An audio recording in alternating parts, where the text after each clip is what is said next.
This episode is provided by Thomas Allgaier and Frennis, based on the most relevant LinkedIn posts about go-to-market in calendar weeks 24 and 25. Frennis is a B2B market research partner helping IC2 and tech providers identify niche channel partners by compressing the full journey from identification to qualified first meeting into 4 to 5 weeks. You can find more info in the description.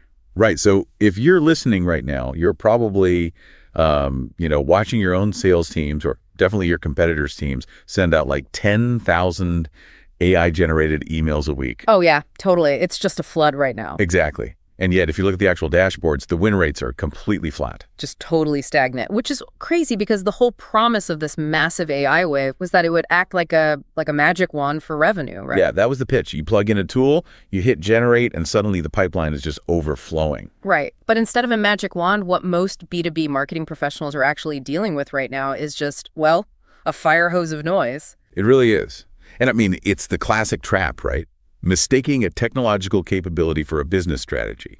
We all just want the easy button. Oh, for sure. Everyone wants the shortcut. But the practitioners who are actually moving the needle right now, they're realizing that layering automation over a broken process doesn't fix the process.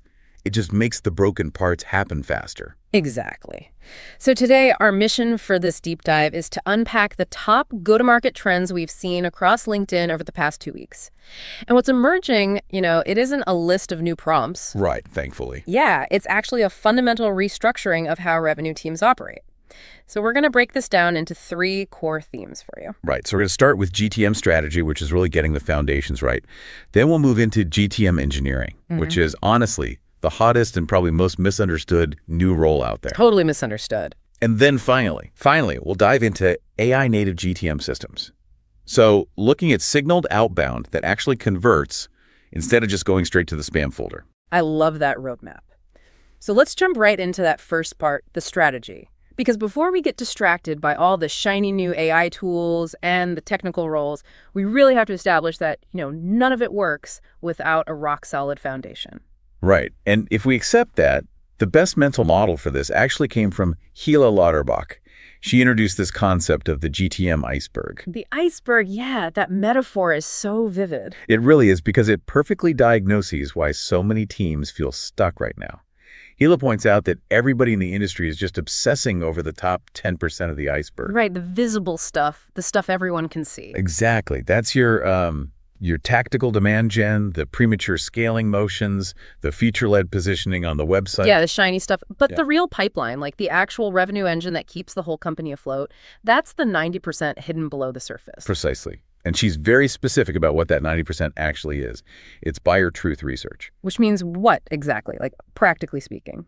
It means getting out of your spreadsheets, and finding the exact unvarnished language your buyers actually use when they describe their pain. It's validating your ideal customer profile, your ICP, with real market pull. Right, not just a list of firmographics you bought from ZoomInfo or whatever. Exactly. And crucially, it's unit economics. You have to know your customer acquisition cost before you try to pour fuel on the fire. If those deep elements aren't solid, you aren't scaling a business.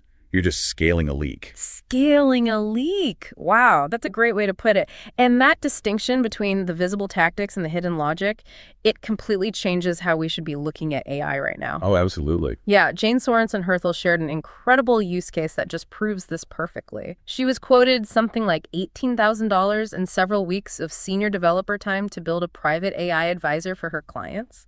Wow. 18 grand. Yeah, but she actually ended up building it herself using Claude Code in just 5 weeks. That's wild. But the takeaway there wasn't just, oh, look, AI is magic, right? No, exactly. The takeaway was that she could only build it because the hard part, that 90% of the iceberg, was already completely done.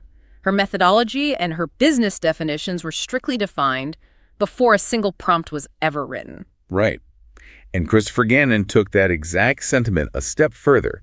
He had this pretty stark warning for revenue leaders. Oh, I remember this one. It was brutal. Yeah, he argued that AI simply scales what already exists.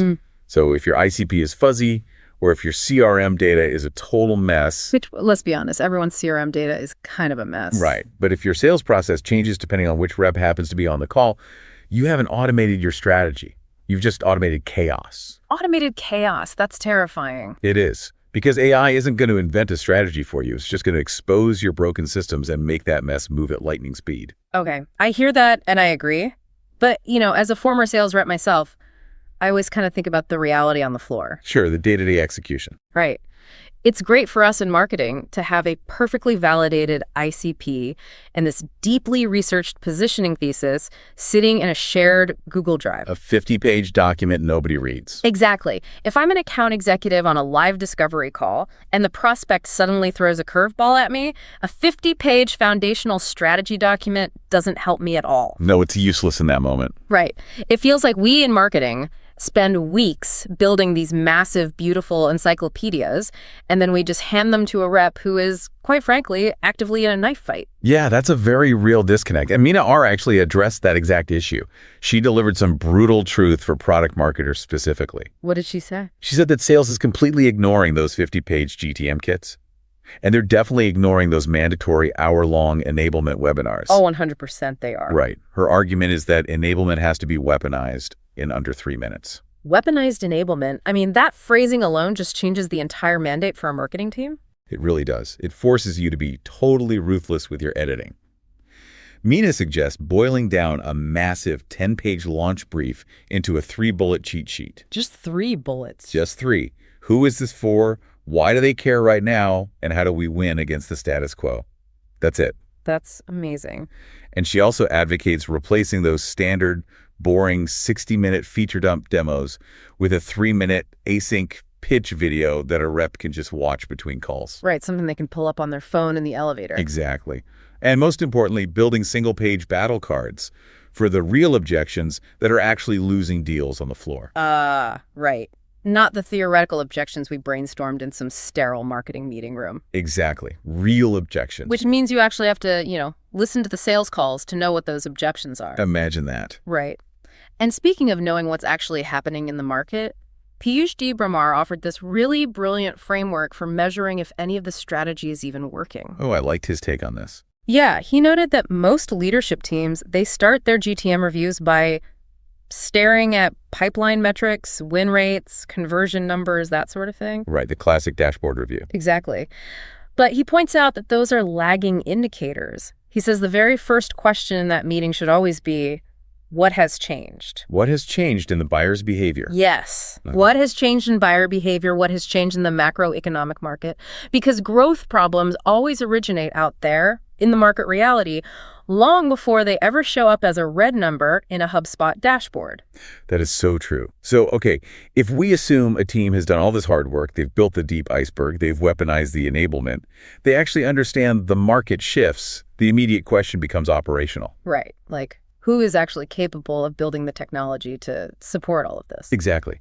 Because traditional IT, they generally don't understand the nuance of a complex sales motion, and your best sales reps certainly don't know how to write API scripts. No, definitely not. Which brings us to the second theme, and probably the most fascinating organizational shifts we saw over the last 2 weeks, the explosion of the GTM engineer. The GTM engineer. It's everywhere right now. Kieran Crone and Doug Levin both spent time defining this role, and it really is a completely new paradigm. It is. Because the GTM engineer isn't just a rebranded RevOps analyst who builds Salesforce reports, right? Right. And they aren't a traditional software developer building your core SaaS product either. Levin describes them as sitting at the exact intersection of data engineering, automation, and revenue logic. Revenue logic being the key there. They are the ones actually building the engine that turns a raw intent signal into a qualified pipeline opportunity. Exactly. But as this role gets super hyped up, Tim Hillison and Tim Jakobson pointed out a massive trap that companies are already falling into. Yeah, the failure rate on these hires is actually kind of shocking. It is. They noted that a lot of these newly hired GTM engineers are completely failing. And the crazy part is it's rarely because they lack technical skill. Right, Jakobson called it the plumbing problem. They fail because they focus entirely on the tools rather than the business problem. Right, just connecting pipes. Exactly. For context, these engineers are often working with tools like Clay to scrape and enrich data, and N8AIM to build these incredibly complex automation workflows, and then pulling it all into a CRM. Yeah, which sounds great on paper. It does. But Hillison warned that an engineer can build a workflow that enriches the data perfectly, routes the leads without a flaw, scores them dynamically, summarizes the transcripts without a single bug. And still completely fail. Yes, because they solved the entirely wrong problem. Because they didn't take the time to understand the buyer's journey first. See, my immediate fear here, like if I'm running a revenue team, is that we are just creating a brand new silo. Oh, absolutely. That's a huge risk. Right. Like, are these GTM engineers supposed to just replace our old RevOps generalists? Because if we have this highly technical person hyper-focused on tool maintenance and API connections, I feel like they might completely lose sight of the messy human reality of the sales floor. That's a really valid concern. And Tom Shemish actually weighed in on that exact tension. Yeah. His answer is a definitive no. Okay, so they don't replace them. No, the GTM engineer will not kill the RevOps generalist. The generalist is still absolutely vital because they are the ones who maintain that centralized, holistic view of the business. Right. You need someone who understands the big picture. Exactly. You cannot design a strong technical process if you don't understand the stakeholder tension, the quota logic, the compensation Our plan. comp plans, right. If the tech doesn't match how the reps get paid, they just won't use it. Exactly. But the technical layer has simply become way too deep and too complex for one person to do both jobs anymore. You need the RevOps generalist to architect the strategy and the GTM engineer to actually build the deep infrastructure. That makes sense. But finding that specific technical talent right now seems nearly impossible. It's incredibly hard. Yeah, John Kim shared some data showing that a full third of all GTM engineer job postings are completely mislabeled by HR departments right now. A third. Wow. Yeah. Companies are just slapping the trendy GTM engineer title on a job description to get clicks. But when you actually read the requirements, they just want a junior admin to manage a Salesforce ticket queue. That is so frustrating for candidates. Yeah. And honestly, the talent pool is already incredibly thin because it's such a new discipline. Right. So what do you do if you need one? Well, Petra Hajal pointed out that most candidates right now are just rebranding from adjacent roles. Like maybe they've built a few Zapier workflows, but they completely lack true end-to-end architecture experience. So it's risky to just hire someone off the street. Very. Her advice for founders trying to build this capability today is highly practical. She says to use a hybrid approach. Okay, a hybrid approach. How does that work? You pair an in-house operator who deeply understands your specific business context, your buyers, and your edge cases with an experienced external agency. Oh, I see. Yeah, the in-house person anchors the strategy, and the agency builds the complex architecture. It accelerates your learning curve, and it prevents a single point of failure if that one internal employee decides to leave. That makes a lot of sense. You basically rent the deep technical expertise while completely owning the business logic. Exactly. So, all right, we have the strategy anchored down and we have the engineers in place to build the infrastructure. What does that machine actually look like when you turn it on? Let's transition to this third area, AI native GTM systems and how they're completely changing outbound. Yeah, this is where it gets really fun. To understand what these systems are doing, we have to kind of reframe how we view AI's role in the tech stack right now. Okay, reframe it how? Well, Samidan shared a brilliant observation. He was looking at data that showed massive AI adoption across companies, but he noticed very few companies were actually ripping out their old software tools. Right, they were just adding AI on top. Exactly. And he realized the market was completely misreading the trend. AI isn't replacing our tech stack. It is replacing the manual handoffs between the tools. Oh, wow, it's replacing the human glue. Yes, the human glue. Think about a typical SDR's day just a year ago. They would spend hours manually copying a prospect's name from a LinkedIn profile, pasting it into a data provider to find their email, pasting that into a spreadsheet to verify it against the ICP rules. Just endless copying and pasting. Right. And then finally, pasting it all into HubSpot. AI is just eating those manual, repetitive workflows. It is. And Kumar Namarthwangam gave a perfect real-world example of this in action. He was operating as a solo RevOps manager, and he realized he'd become the massive bottleneck for his entire sales team. Let me guess, manual list pulls. Exactly. Every time a rep needed a list of accounts to target, they had to submit a manual ticket to him, and it would take him hours or sometimes days to fulfill. Which totally kills the momentum. Right. So to fix this, he built a self-serve lead system using Claude, Clay, and Apollo. Now, the sales reps just fill out a simple, structured form with their criteria. And the system does the rest. Yep. The AI system receives the form, automatically queries the databases, enriches the contacts, checks them against the company's strict ICP rules, and then just drops the qualified leads directly into the CRM assigned to the right owner. That is incredible. The reps pull their own data instantly, and Kumaran gets to actually go back to strategic work. Exactly. But we have to caution people here. Setting up a system that's sophisticated requires way more than just opening ChatGPT and typing a paragraph. Oh, for sure. You can't just wing that. No. Kyle Poyar outlined a 4-layer AI system that is rapidly becoming the standard for teams who are actually doing this right. You cannot just treat AI as a single big brain. Okay, so what are the 4 layers? He breaks it down into context, skills, orchestration, and integrations. Context, skills, orchestration, and integrations. Okay, break those down for me. Think of the context layer as the AI's long-term memory. It holds your foundational documents, your brand voice, your ICP. It's how the AI actually knows who your company is. Got it. And the skills layer? The skills layer acts as the muscle. These are very specific modular prompts that turn that context into a targeted output, like drafting an ad or writing a specific email sequence. Okay, so if skills are the muscle, orchestration must be the brain. Kind of like the manager, yeah. Yeah. Orchestration decides which skills need to be run and in what exact order. And then finally, the integrations layer represents the hands. That's pushing and pulling live data via APIs to the rest of the world. That is such a clear way to visualize it. And if you don't separate those out, things break down really quickly, right? They fall apart instantly. Nikola Siljanowski highlighted this. He warned that GTM teams are leaking massive amounts of value right now because they try to run their entire departmental motion inside a single Claude chat window. Oh man, just one endless thread. Right. And because of token limits and context windows, if you just use a long chat thread, the AI eventually forgets your early instructions. It literally gets amnesia. Right. So what's his solution? He says you have to use the right product interface for the job. Use projects to securely store all that context and documentation for repeat work. Use co-work for human-to-AI team collaboration. And use code for the GTM engineers who are actually building those automated workflows we talked about. Okay, but here is where I have to step in with the existential dread that I think every B2B marketer listening to this is feeling right now. Uh-oh. Bring on the dread. If every single company on earth builds these exact same AI agents, right, and they're pulling from the exact same Apollo databases, and they're running the exact same structured outbound playbooks, won't our buyers' inboxes just look like a robot convention? Yes. How do we avoid just becoming a copy of a copy? That right there is the defining question for outbound marketing today. And Nick Rajarai addressed it with some incredibly fiery advice for founders. What does he say? He pointed out that every cold email he receives right now sounds like it was written by the exact same robot.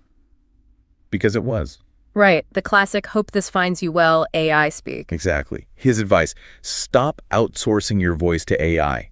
If your outreach sounds like every other generic founder who quote-unquote learned this the hard way, you are going to be instantly deleted. Instantly. Authentic, opinionated, highly specific outreach is literally the only thing that breaks through the noise right now. I totally agree with that. But how do you actually scale authenticity? Because you can't have reps handwrite thousands of emails a week anymore. The math just doesn't work. You don't scale the writing. You change the trigger. The answer lies in signaled outbound. Okay, signaled outbound. You stop blasting static lists of 10,000 people who just happen to have the title VP of Marketing. Instead, you wait for an intense signal that proves they have the problem right this second. Yeah, okay. Sundar S. actually shared a case study on this that completely blew my mind. Oh, the 7% one. Yes. He analyzed a team that achieved a 7% cold outreach reply rate. And in today's market, where people are getting 0.5%, 7% is just astronomical. It's unheard of. How do they do it? They achieved it by completely abandoning static lists. Instead, they built a system to target buyers who were already actively engaging with competitors or industry influencers in public forums. So they were monitoring intent. Exactly. They set up monitors for people commenting on specific LinkedIn posts about the exact pain points their software solved. So by the time the SDR actually reached out, it wasn't a cold interruption anymore. They were simply entering a conversation the buyer was already actively having. That is so smart. And to operationalize that kind of thing, Bill Stathopoulos emphasized that you have to build a custom map of these signals for your specific business. Right, because my signals aren't your signals. Exactly. He breaks them down into 3 tiers. First-party signals, which is your owned data. So who is visiting your high-intent pricing pages? Or who is hitting a usage limit in your freemium product? The stuff you control. Right. Then there's second-party signals. Those come from your partner ecosystems, like who is engaging with the Slack communities you are a part of, or who is attending your partner's webinars. Got it. And the third tier? Third-party signals are market-wide data, like a company suddenly posting 5 job openings for a very specific technical role, or announcing a Series B funding round. Okay, so you layer all those up. Yes, and you only trigger the AI outreach when that context is completely fresh. It's really the difference between tapping someone on the shoulder when they are actively looking at a map and asking for directions versus just screaming at them with a megaphone while they're trying to eat their lunch. That's the perfect analogy. Relevance has completely replaced personalization. It really has. And, as we wrap up all of these insights from the strategy iceberg to the engineering plumbing to these signal-led systems, I want to leave you with a final, somewhat provocative thought that was inspired by Stu Schmidt. Okay. Lay it on me. We have spent this entire deep dive talking about AI systems and automation and tech stacks, right? But Stu points out a looming reality. These AI capabilities are rapidly becoming completely commoditized. Very soon, literally every company will have the ability to generate a grammatically perfect, highly researched, hyper-personalized cold email in about 3 seconds. Right. The tech won't be special anymore. Exactly. When perfection is commoditized, AI itself is no longer your competitive advantage. In the very near future, the only real moats you will have left are your proprietary, high-value data and your profoundly human relationships. Wow. That is a powerful place to end. If you enjoyed this episode, new episodes drop every 2 weeks. Also check out our other editions on account-based marketing, field marketing, channel marketing, MarTech, social selling, and AI in B2B marketing. Yeah, thank you so much for joining us as we unpack the reality behind all this noise today. We really appreciate you spending your time with us, so don't forget to hit subscribe so you never miss an edition. And remember, the next time you're tempted to just plug in a new AI tool hoping for a magic wand, ask yourself if you're actually building a foundation or if you're just automating the chaos. See you next time.